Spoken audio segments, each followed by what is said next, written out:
In order to understand the psychology of color, we need to understand something a little more fundamental.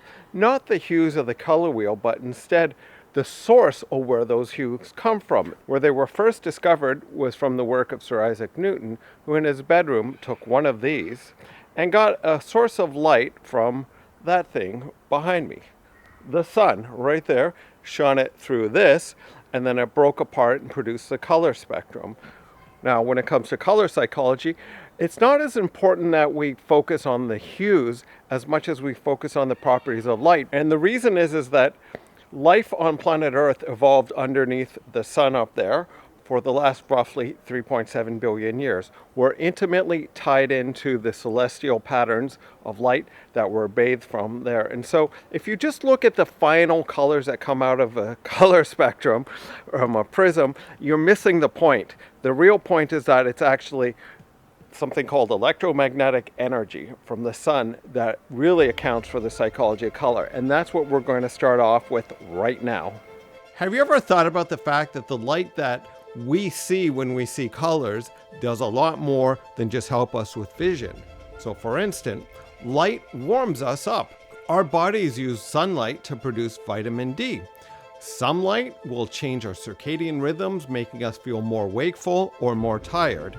Certain light is potentially lethal to us because it can destroy our DNA. So we know that sunlight drives the currents, it drives the winds, it makes our entire planet go round. For 3.7 billion years, all living creatures have evolved underneath the sun's energy. And without it, there would be nothing. There would be zero life. There's no possibility for life on planet Earth without the sun. Now, you might have heard of things like radio waves and microwave waves and 4G and 3G and 5G and whatever Gs.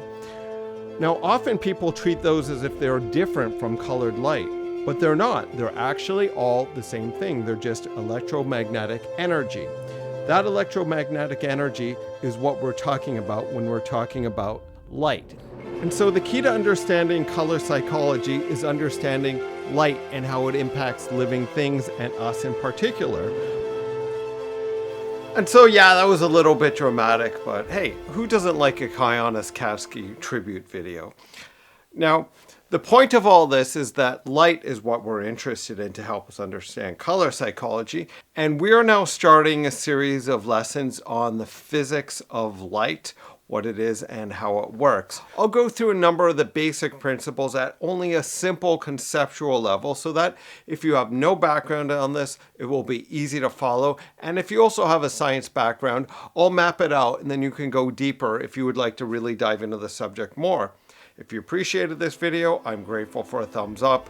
If you'd like to stay in touch with this series, hit the subscribe button, and I'll see you in the next one.